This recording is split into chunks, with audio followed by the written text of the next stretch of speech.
Well, thank you so much. I am very excited to be here with you today and very appreciative for the opportunity to learn from you all at this conference and to share.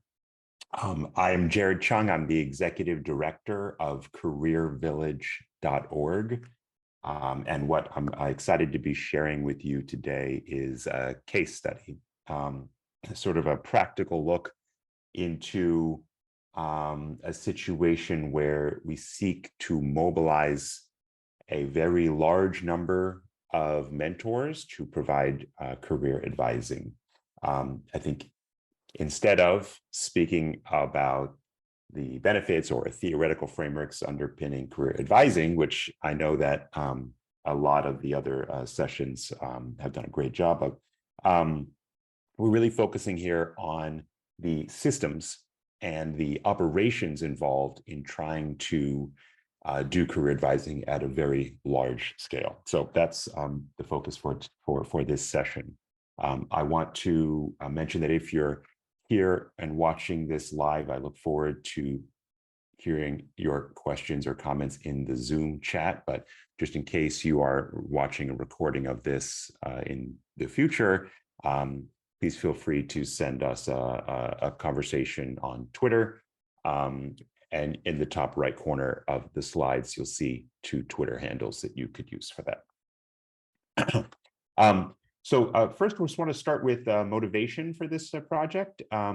The motivation here is career advising and guidance is frequently used in our field. Sometimes you do that with trained professionals. Sometimes you do it with trained volunteers.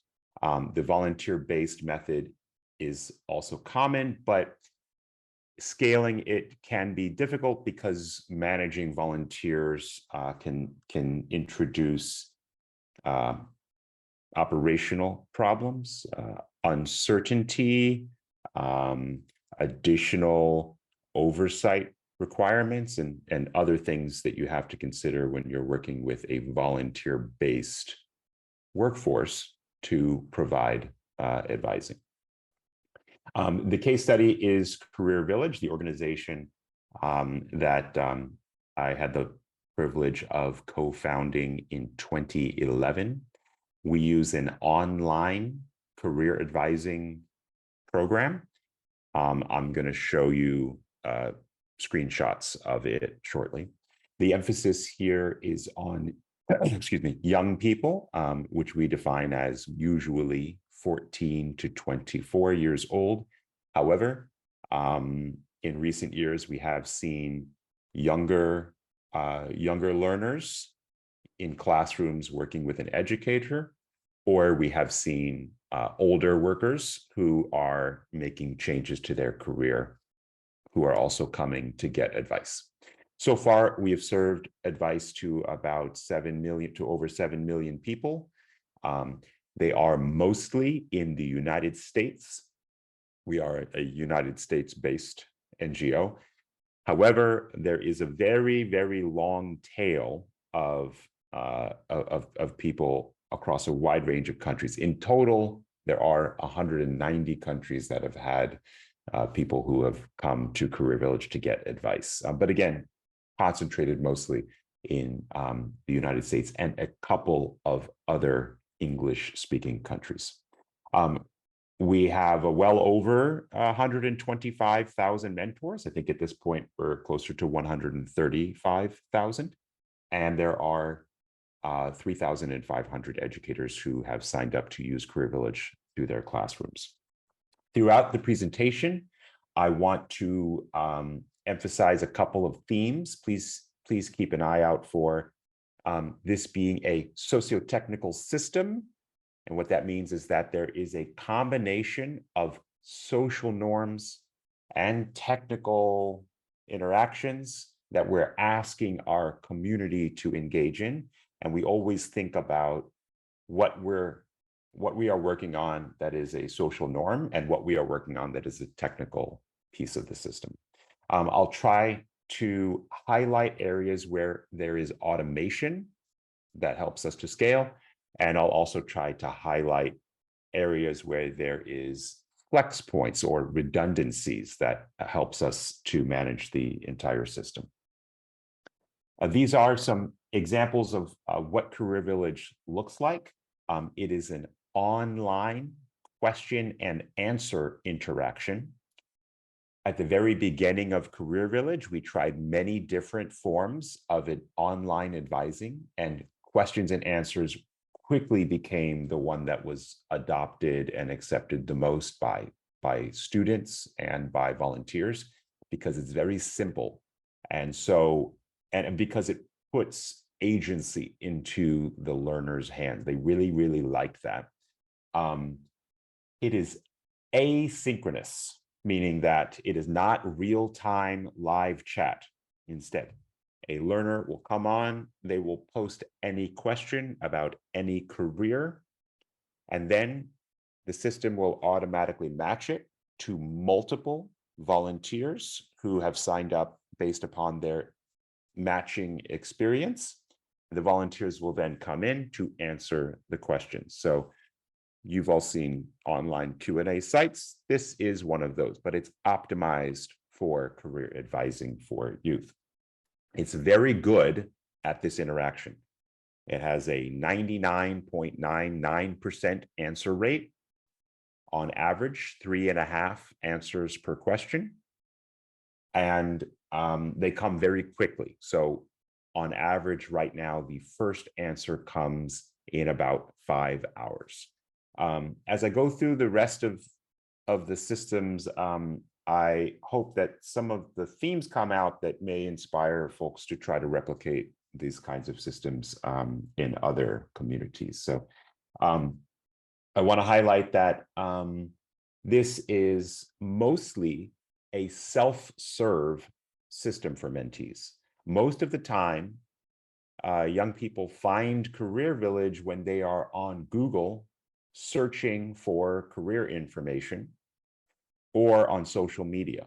And I would like to maybe share the provocation that the most popular career advisor in the world is actually Google right now. And who knows how that may change with AI chat, but for the moment, most young people who don't have access to career services, they don't do nothing. They do try to seek information on the internet, is what we found.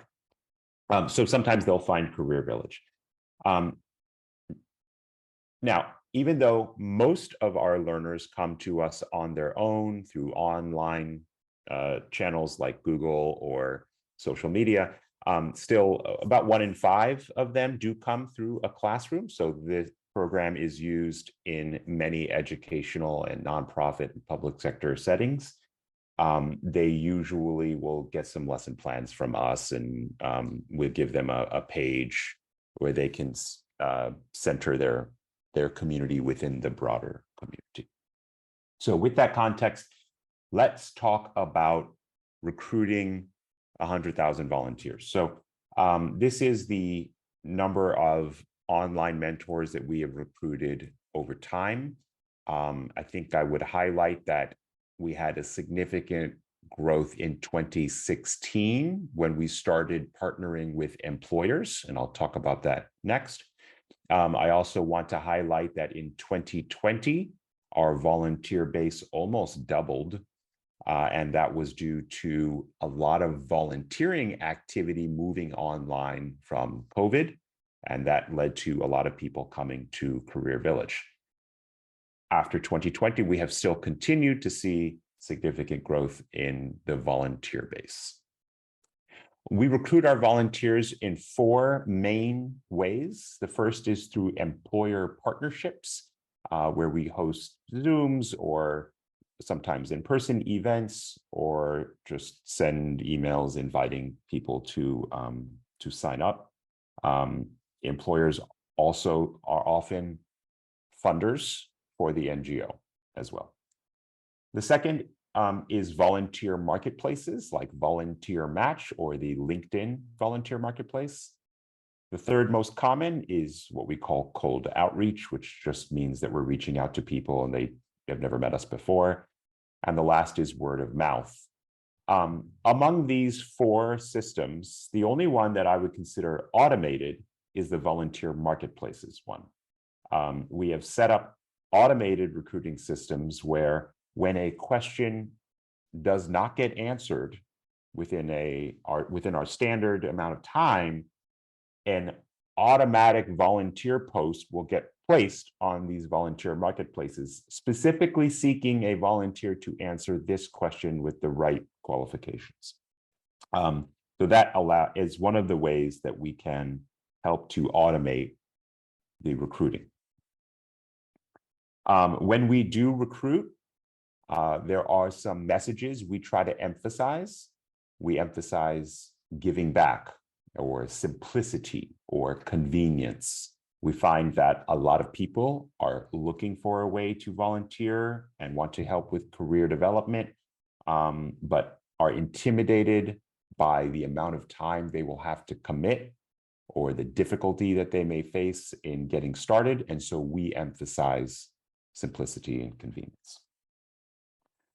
This is an example of an image we might use in recruiting. It emphasizes is 1, 2, 3. There's a 3-step process. We're trying to make it look very not intimidating. Next, we want to talk about the requirements of participation. For volunteer at the beginning, there were a lot of requirements and a lot of training. We have reduced it over time. There is a short onboarding. You have to give us information about yourself, but it's not very complicated anymore. Now it's very streamlined. It only takes a few minutes to tell us about yourself. We ask you to commit to receiving email notifications from us when we have a matching question for you as a volunteer. We do not require you to commit a certain amount of time. And we used to at the beginning, but when we found that when we removed the time commitment, we got so many more people signing up that it ended up being worth it to reduce the time commitment to 0 to get more people into the system. Now, the next piece we're going to move to is retention. How do you retain them? But I also, after that, will be safety and quality. And we'll talk about how we're able to get away with not having a very long training requirement. Okay, so retention. When you bring in a large number of volunteers, you want to retain as many of them as you can, and especially to retain those who are doing a great job. The most effective method of retention we have found to be gratitude. So literally writing thank you notes. Sometimes those come from the students. Sometimes they come from our staff. Sometimes I send an email to everybody expressing our gratitude and appreciation, and that's very effective. We have, however, automated some very popular methods of gratitude. One of them is the personal impact report. That is the image, the purple image here in the middle. We automatically generate this image once a year, and we send it out to all of the volunteers with some statistics about not just how much advice they have given, but also how many people have read the advice, where these people were, additional statistics. And the volunteers sometimes are very excited to post this on social media, which often brings in new volunteers. For safety and quality, we think about it in 3 stages. You have to design for safety, you have to monitor, and you have to engage. There are many ways to design for safety. 2 of the ones I wanted to highlight here today are, number 1, a very different level of privacy for the learner versus the advisor. The learner, first name, no photo. We'll list the city. That's it. On the advisor side, full name, real photo, job title, and location. And so that's a different standard of privacy to ensure that the student's anonymity is there and that the volunteers' real identity is on the line. In addition, there is no private messaging. Everything that happens is a public message. When you do that, you have to monitor. And over time, having a very high degree of monitoring is what allowed us to reduce the training requirement to be just a few minutes and not to be very, very long. So we monitor every message that comes in to the platform. We have built custom tools for monitoring, which we have also open sourced. If you would like to use an online large-scale moderation platform, please contact us and we'd be happy to share it with you. The one that we built allows trained moderators to moderate content very effectively, very efficiently. We do it in Slack. We have 97 moderators who have been trained by us. And altogether, they have moderated over 700,000 pieces of content. Everything that anybody posts on Career Village has to go through this system. They tend to flag 2 to 5% of content for action by a site administrator, which is a staff member. And some of them have moderated a huge amount. So we have 15 moderators who have moderated over 10,000 pieces of user content. So this covers monitoring, and it also speaks to our engagement. Our staff members are the ones who engage when action is needed. Sometimes it is to take action on spammers. Sometimes it is to coach a student around how to make their question easier to answer. Sometimes it is correcting the tone or content of a volunteer's post. But fortunately, the rate of that is quite low, which we're thankful for.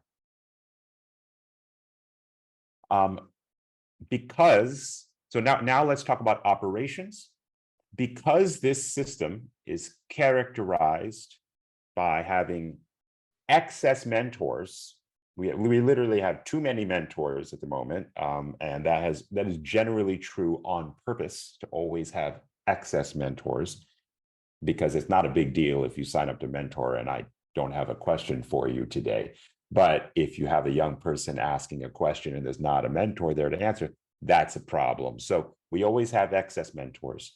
The mentees come to self-serve, and it's very large scale. Because of these three things, the main metrics that we focus on are the answer rate, the answers per question, and what % of the questions are answered within 72 hours. And we're able to do that not just overall, but we do that at the occupational level, and we organize our content using the Standard Occupational Classification System, or the SOC codes. And then also we can cut it by location. So this allows us to focus in on supply and demand at a very granular level. That is what a lot of our team works on a day-to-day basis. But coming to the end of the presentation here, I want to share a couple of insights that we believe we've gathered here through this experiment. Atomizing the work of career advising as much as possible is beneficial. That means taking the workload of career advising and trying to break it up into small chunks and identifying which of those small chunks can be done by the crowd. I'll give you an example. We do not provide financial advice. This is not the best place to get college admissions advice. Those are the domains of other experts, but this is a very good place to get your questions about what a career is answered, or what the job requirements are answered. So we atomize and then prioritize. Second, self-service and excess mentor supply can unlock this large-scale model. Again, we think of this as a combination of social norms and technology. It's important to design for safety and quality from the start, and there are times when we have had to create custom tooling for very mission-critical, large-scale operations. There are 3 areas where we are looking to learn more or further research from others, testing these approaches in more countries and in more languages, testing how we might be able to benefit policy or practice using the data from the Q&A, which is basically what are people asking questions about and why, and how does that match against the labor market or against the priorities of policymakers. And then lastly, a lot of work is happening to understand the effects of online advising on career development outcomes, and we are interested in seeing that work, that academic work continue, and we look forward to continuing to read how others are approaching it. I believe that, yes, that's it. I would love to engage in any comments or questions you may have, and again, hope to continue the conversation after the conference as well.